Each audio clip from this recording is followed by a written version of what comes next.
Welcome back, everyone, to the Rebel Crow Psychic Show with your host, Athena Silver. We have the October special. It's spooky, it's creepy, it's amazing because we have a great guest.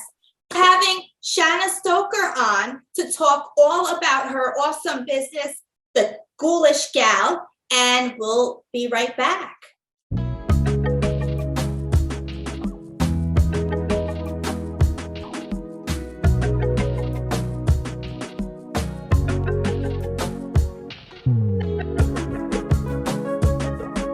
Let's get started. I want to introduce one of the coolest witches on TikTok that's come out this year, Miss Shanna Stoker. Nice to meet you. So good to meet you too. Thanks for having me on the show. I was really excited when I came across your TikTok profile. You know, I'm always in the community seeing who's new, what's going on, what everybody has going on for their own projects. And I came across your really unique tarot deck. Can you tell me a little bit about your background and how you got into this type of business? Absolutely. So I've been practicing witchcraft since I was 15. I'm 28 now, so that's 13 years, which is pretty great.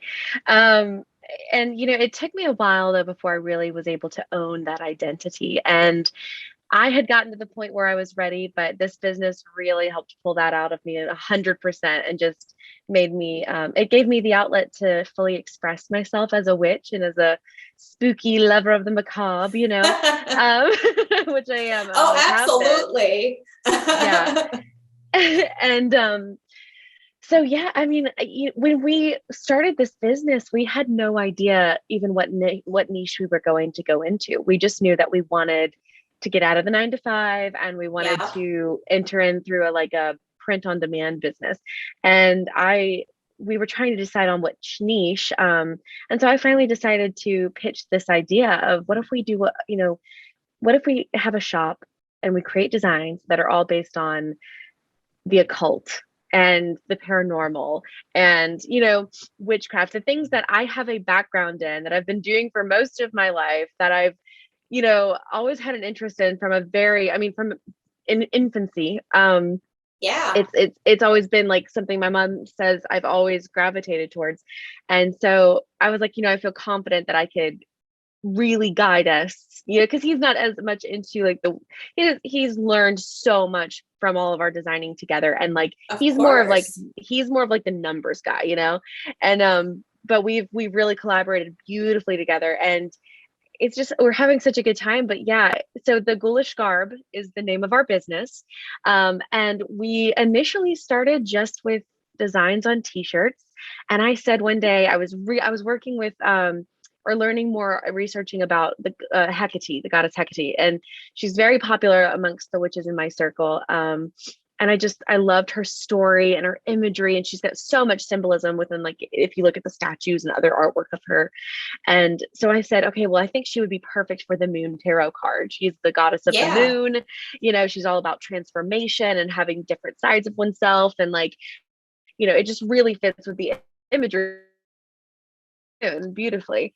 And so we started there, and I was like, I don't know, we had no idea if anybody was even going to buy this stuff, because it was right before, from what we saw, it was right before, 3 years ago. So it was right before this huge witch boom on TikTok and social media, and tarot wasn't as big yet.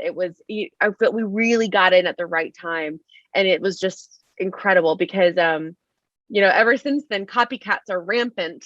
And I'm like, girl, that's why I don't put out half of the stuff I practice, not even a quarter of it, because of the thievery going on online. It's crazy. But I understand what you mean. I come from a witchcraft family as well. We've been psychics and readers for many, many generations.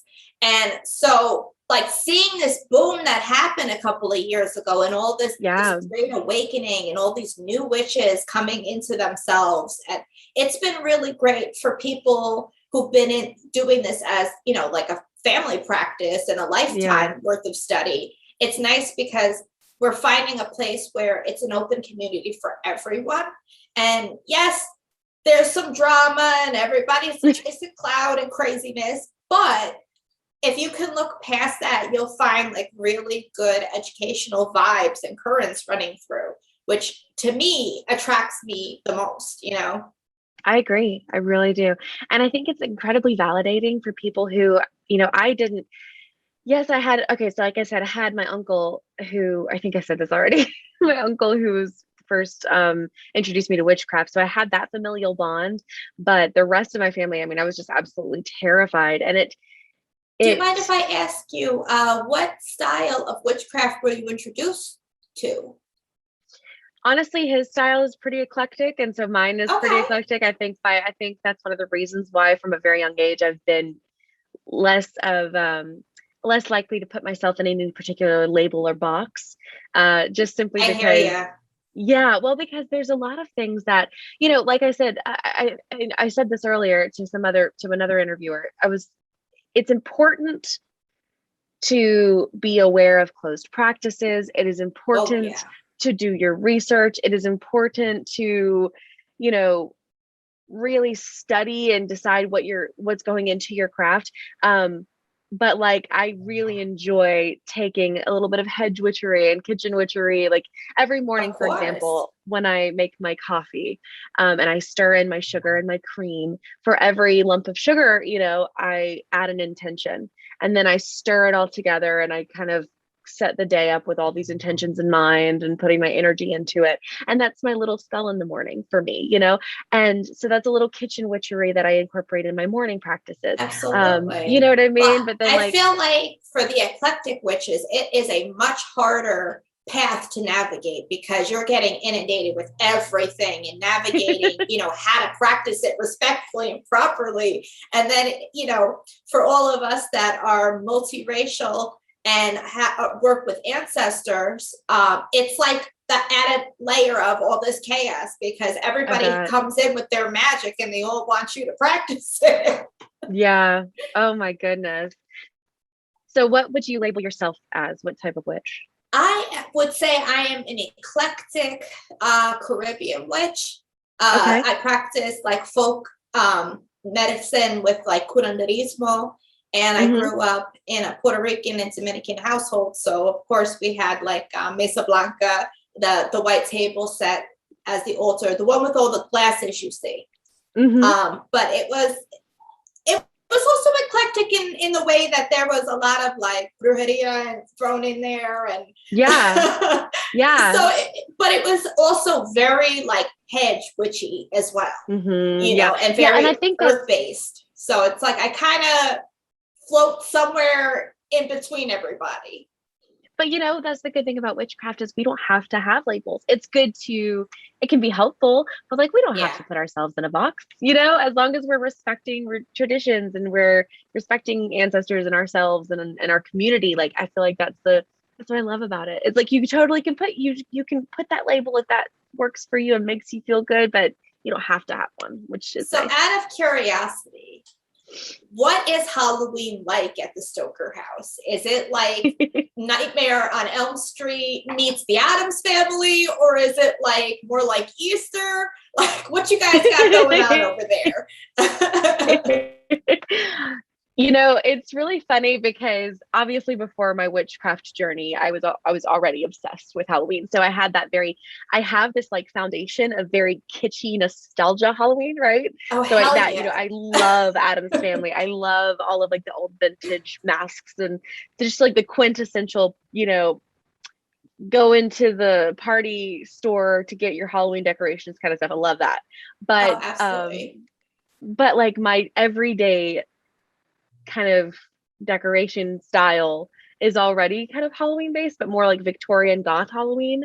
Oh my God, you're a girl after my own heart. I love that.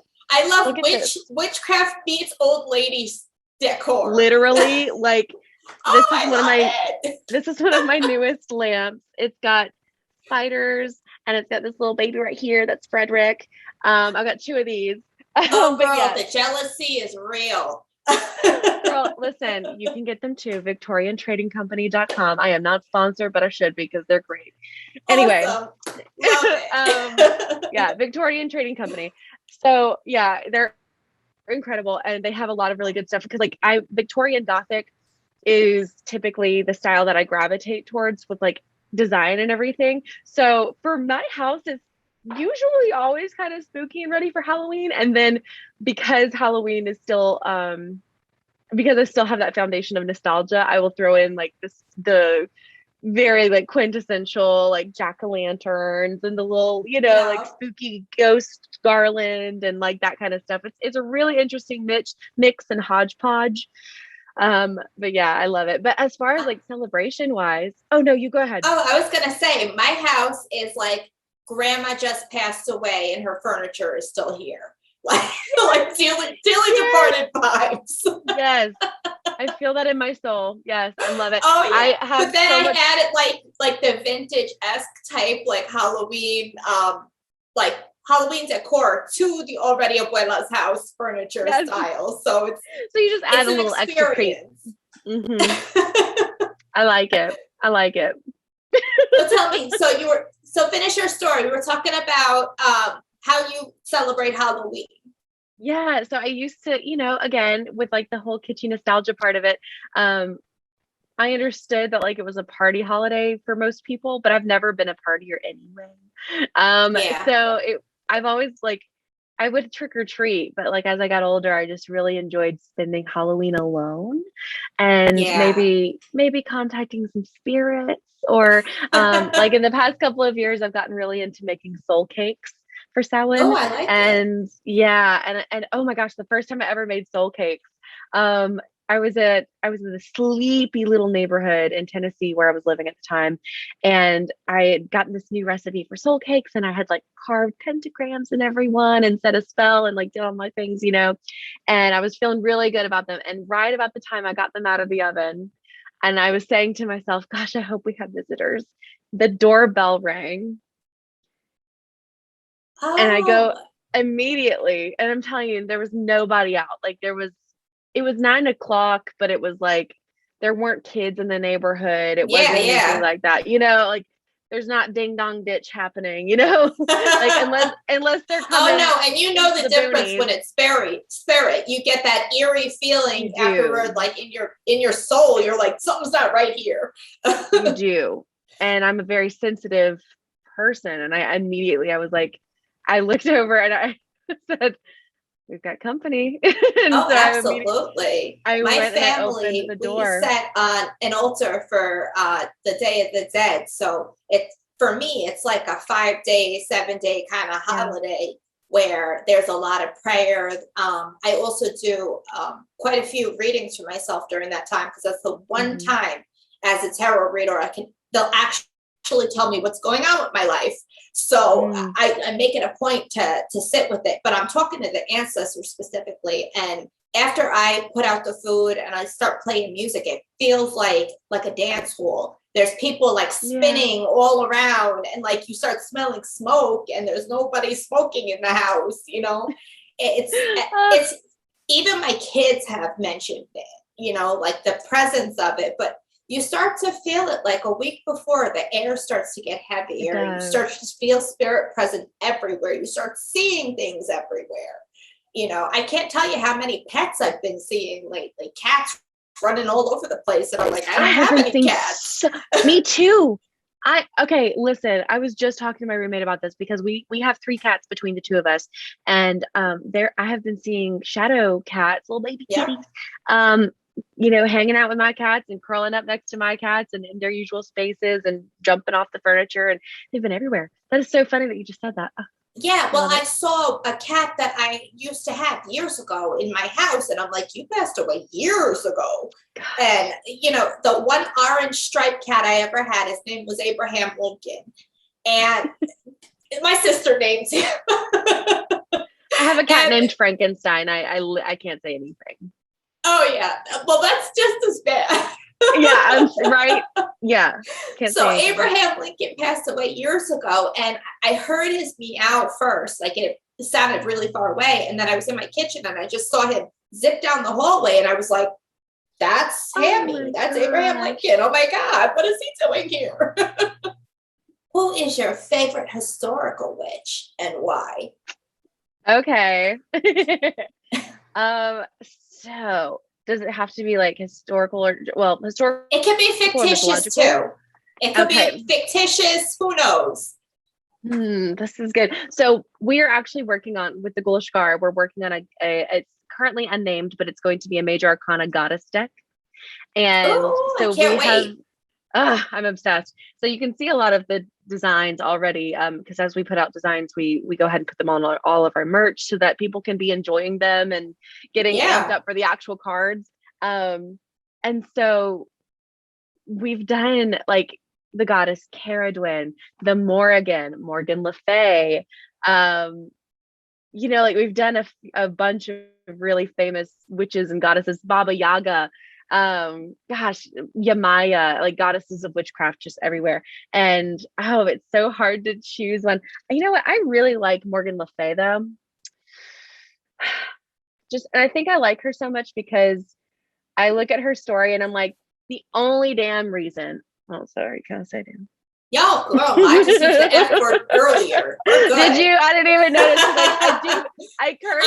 I'm a casual swearer. Okay. It just slips out conversation. I don't even notice it anymore. I don't either because I do curse more than I probably should because I don't recognize it anymore. But yes, anyway. So I was to say that the reason I think I like her so much, it's kind of like out of spite because the only reason she was seen as the villain is because she was a woman who was powerful. So that's me. Like I love all of them, but more, Morgan Le Fay, and also my middle name is Morgan. So there's some, bias right there. I get a little bit, just a little. For me, it would be Walter Mercado. He's a famous Puerto Rican astrologer. I don't only love him because he's Boricua. I love him because I grew up watching him on like the Spanish speaking channels for the horoscopes. And my abuela would take her VCR and tape it. And then she would like make everybody in the house watch their, zodiac sign, so just to find out. And she would like loan the tapes out so you would know all about your week. So like watching him, and seeing like how big he got too. He was the one who didn't he write a book? Yes, I believe he did. Because I feel like that's how I knew his name. There's also an amazing documentary about his life on Netflix, which had me crying like a little baby in my bed when I watched it. But he has an incredible story, and like just watching his documentary and seeing his house as a witch, I'm like, I know what's going on over there. Like you're pretending there's no, brujeria, but there's it's all up in there. But and he's a cultural icon, and he was rocking Liberace style before Liberace. So. Oh, I love it. I'll have to look at that. I'll have to watch the documentary. For sure. Issues, it's one of those soul touching ones. As you're in the witchcraft community, especially the online witchcraft community, this is a question geared towards that community. Okay. How do you feel about witchcraft taking an online presence, through the rise of social media and a lot of these social sites, like as a practitioner, and an OG, how do you see it?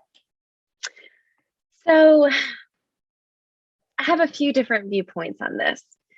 First of all, my initial thought is I'm so glad that there is a community that is validating these young witches who otherwise would have been like me and just like floundering for 5 years before they actually found any good literature or good, source material or videos or whatever they could find. I'm glad that there is so much more of an acceptance and an openness to experimenting with your identity as a witch or possibly as a witch. I don't like gatekeeping. I really don't like gatekeeping from baby witches, and I don't mean to sound condescending. I mean that from people who, what I'm saying is it's a practice just like anything else. I do vocal performance, right? And I've studied 9+ years of vocal performance. I don't claim to be a master of vocal performance. I don't claim to be able to like go and teach pedagogy just because I've practiced for 9+ years. And here in the same vein, you know, because what's going to happen is, I don't know, I'm not trained in vocal pedagogy. If I go try to teach it just because I have performance training, I'm going to hurt someone. I'm going to hurt someone, right? Or hurt myself by trying to teach what I don't fully understand and I haven't been trained in or haven't spent the time working on. And so to find witches who are relatively new to the craft, and you know, they've found what works for them, and because it's worked for them so well, and I think there is good intention there, they tend to gatekeep. Oh, well, you have to do it this way, you have to use these materials, you have to say your spells like this, it has to have, you know, it's just very, to me, it flies in the face of what witchcraft is, which is going against the rules, stepping outside of the box, keeping yourself personally accountable with the spirit and with what you do and with the energies that you put out into the world, but with everyone else being, you know, essentially saying just don't fuck anything up, don't hurt anyone, you know, like just focus on you. I say to people all the time, like, these practices started in the kitchen by dirt poor people who didn't have a box of piston, that they used whatever odds and ends they could throw together with prayer and intention and moved mountains out of prayer and intention is the key. And that's the thing that kills me too, is like we talked about, I have mental health issues, right? I am medicated. I go to therapy. I also come home and do shadow work. I also focus my intentions every morning and everything, you know what I mean? And it's like, there's been people on TikTok, especially, who've said, you know, well, you can't focus your intentions correctly if your mind is being altered by chemicals. And I'm like, bruh, we all have chemicals in our mind. I just have lower, like, you don't know plant medicine. You don't know plant medicine witchcraft, girl. You know, like, think about medieval witchcraft. Nobody was sober practicing that. No. And it's all, I mean, that's the thing, is it's just, I believe in the balance, and I'm glad that people are finding what works for them. And I'm not ever going to say to a witch who, you know, their practice isn't like mine, I'm not ever going to say, well, you're not a real witch or anything like that. Because if the whole point is, if you call yourself a witch and you feel like your identity is a witch, then babe, you're a witch. Well, and you know, and just because a lot of these people 5 years from now will realize that this part of their identity isn't necessary for who they are as a core person, and they decide to stop their practice, does not mean they weren't a witch, does not mean that wasn't what they were truly trying to do. And I don't like this from older witches, of shaming the younger because, oh, it's in it for the aesthetic. And it's like, you know, who cares? Is it helping them find who they are? Is it helping them break the mold of what they've been forced into their whole life? Is it helping them with self-identity and self-exploration? Then that's good. And that's witchcraft. Like, that's it. And, people forget that it's a craft, not a religion. Yes, you know? It's a craft. It is a craft. You can pick it up and put it back in the drawer when you're done, you know? Yes, that's a beautiful way to put it. And it helps you. And you'll go through seasons of your life. You know, you might go through a chapter of your life where you got to get paid. You need that money. You're going to do what you got to do to get it. Now, are you going to always be in need of money? If that's the case, you really got to check yourself. Something bigger is going on.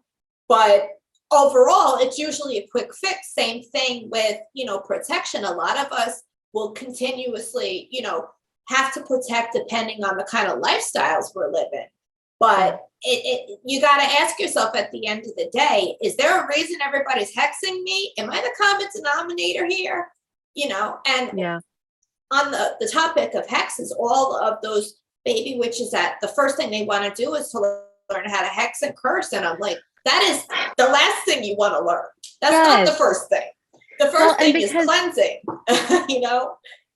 The first thing, cleansing, shadow work, focus on where your energies are, because what you're projecting out is going to come back at you. And I believe that.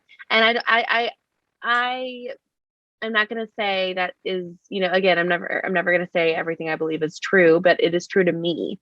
And for me and my experience, what you put out comes back, and it does in a good way too. Like, put out positive energies, put out kindness and generosity and gratefulness, and, put those things out and see what comes to you. But continuously, just the first thing you do is hop on a hex boat. Like, you know what I mean? Like, it's beautiful. I find the craft really healing. So do I. That's one of the things that's been, I mean, I am not exaggerating when I say that witchcraft has saved my life on multiple occasions. Girl, I am right with you. I say that as well.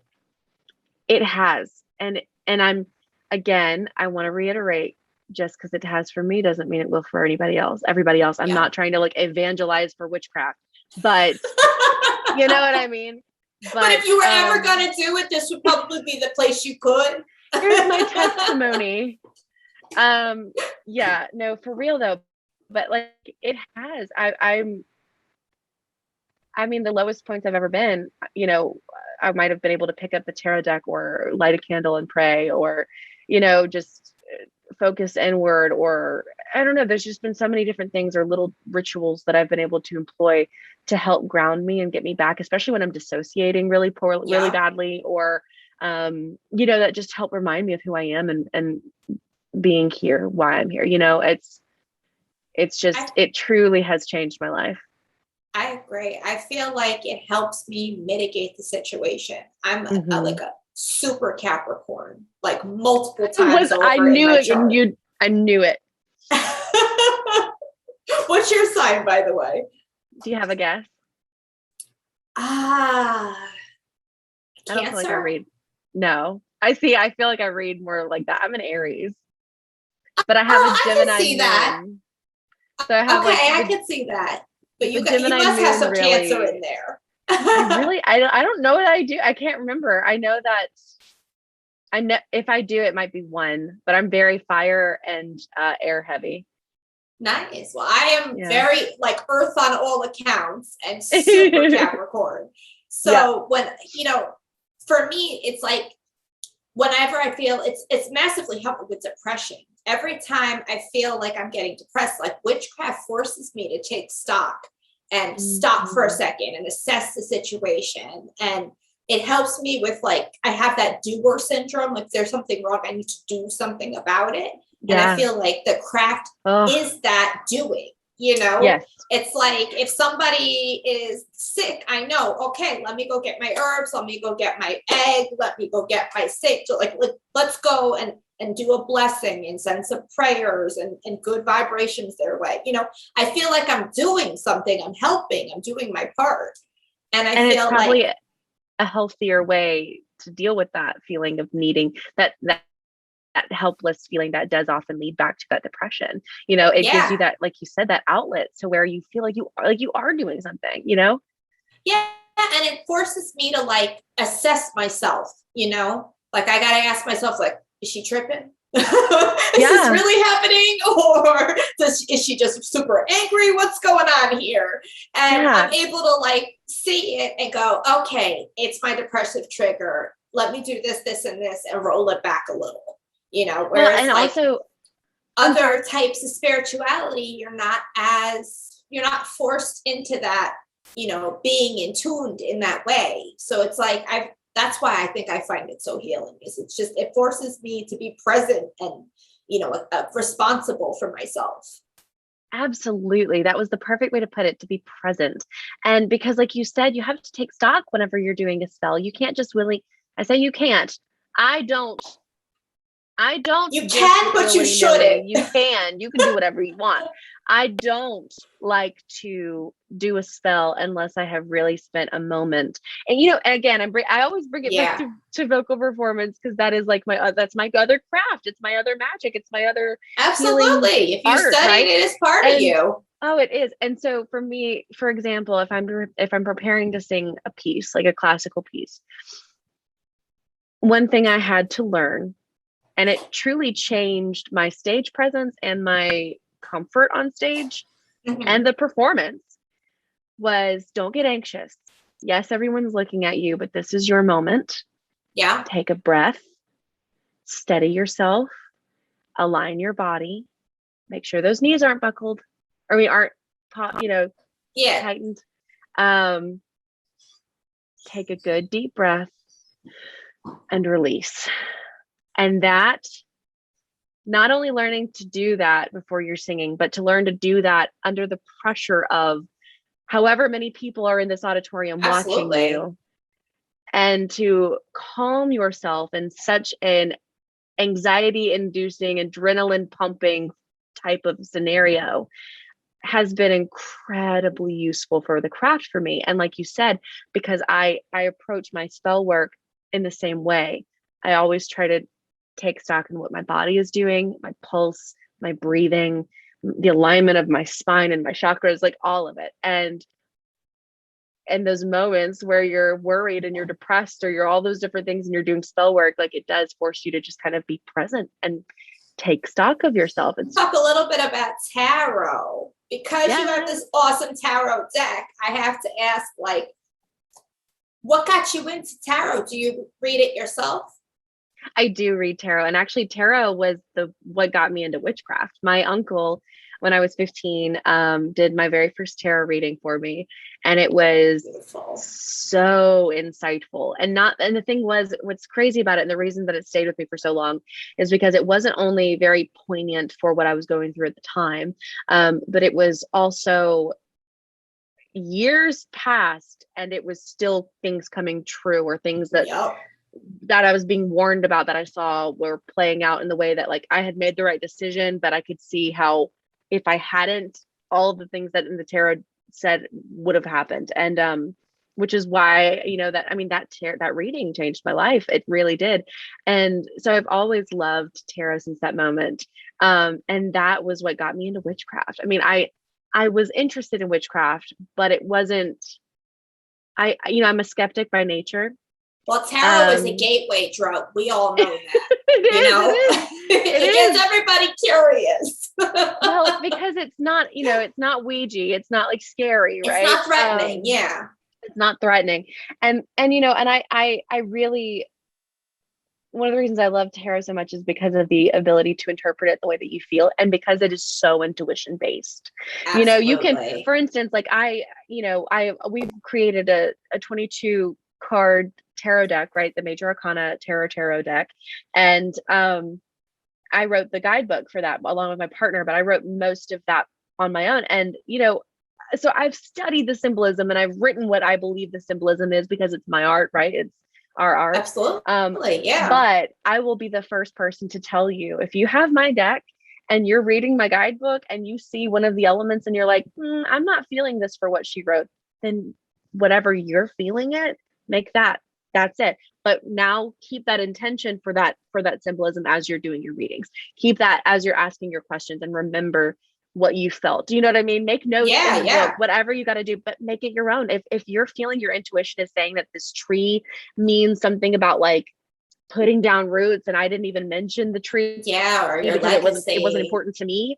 If whatever you're feeling from the cards, I think whenever people, I know for me personally, whenever I stopped trying to be perfect and stopped trying to just memorize pages upon pages of symbolism, or of what somebody else said the symbols were, and I just started listening to the cards and to myself, that was when I started having the most incredible readings for people and for myself. Absolutely. But it's a beautiful art form.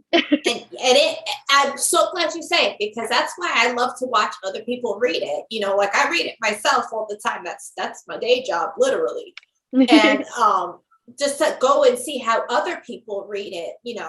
I personally will not ever do a tarot spread. It is just not in me. I forget what they mean half the time. Me it just too. Doesn't vibe with me. It's never. I always forget. I can't read oracle decks either. I'm real bad at that. Those are too intuitive for me. I could read them if I gave them my own spin. But when I read tarot, like I didn't learn on tarot, I learned on playing cards. My great grandmother taught me how to read that way. And like when I saw tarot the first time, I think I was in about middle school, and I was over her house and her mother had a deck. And I was just flipping through them, and I'm like, I can read these. Like, these are similar, we were looking at the book and everything, and I'm like, this is similar to the cards, and so that's like when I fell in love with it. And I'm a huge art lover. So like Renaissance art and, like Rococo art, and, all the masters. I really like Byzantine religious art too. Oh, yes. The Byzantine Empire gave us great art. Yes, they did. Those golden mosaic tiles. Can't get enough of them. But to see the cards. The column work for me. Oh, I know, right? It's like they got every version of Jesus, from baby Jesus to BG Jesus. But like when I saw that these cards could be worked into the tarot and the symbolism that's added to it, and how everybody has their take on it, like it's a living, breathing, like it's almost like expressionist art, like performance. That's a great way to put that. Yes. And it's like ever breathing and ever growing. We all have our different way to read it. And, and to me, like, just seeing people connect with it, and when they hear the messages and they go, oh yeah, that's right. Just that look that they get, like you could see the wheels turning, and you see that like it's opening a door that was closed before. And it's so nice to see. And by giving readings, I fell in love with seeing people's journeys. Like, I have so many regular clients that I've been reading for them for years, and they are so different from the first time I met them, and just like you get invested, Yeah. I'm always rooting for everyone. Well, and I think in the same way that we use it for our own self-help and our own self-reflection, like you get to use your practice and your abilities to help somebody else in their development. That is amazing. And that's such a beautiful, joyous blessing of a thing to be able to do, Understand? I want to ask you quickly, how do we get a hold of you? What are your social media links so that everybody can follow you and stay in touch and see what's going on with you when you're putting out new designs and new cards? Yeah, so I recommend first, if you have an Etsy, go ahead and find us on Etsy. If you can just go to etsy.com/shop/the ghoulish garb. No exclamation point, no periods or anything like that. And then if you go there, you can follow us on Etsy so that any new products you'll be able to be notified for. But we also have an Instagram, which I run, that is at _ghoulish_garb, the ghoulish garb. And then my TikTok is at _ghoulish_gal. So, but yeah, my TikTok is probably going to be the easiest place to get a hold of me other than Etsy. And email. So my email is theghoulisgal@gmail.com. And we can also have support messages through my business email, which is support@theghoulisgarb.com. That was a lot of stuff. Whew. But so you hear mine. I'm Athena Silver. I'm your host. I'm a professional psychic medium and a witch. For anybody who would like to schedule a reading with me, I do mediumship and tarot readings and past life readings and a whole bunch of stuff. My website is readingswithathenasilver.com. My Instagram is at athena.silver. My TikTok is at athena_silver. And my Facebook is at Readings with Athena Silver. We thank you for tuning in to this amazing October special guest interview. And we hope you have a happy and safe Halloween. Check in with us every other week at the Rebel Pro Psychic Show on YouTube and on all major podcasting apps. Have a spooky day, everyone.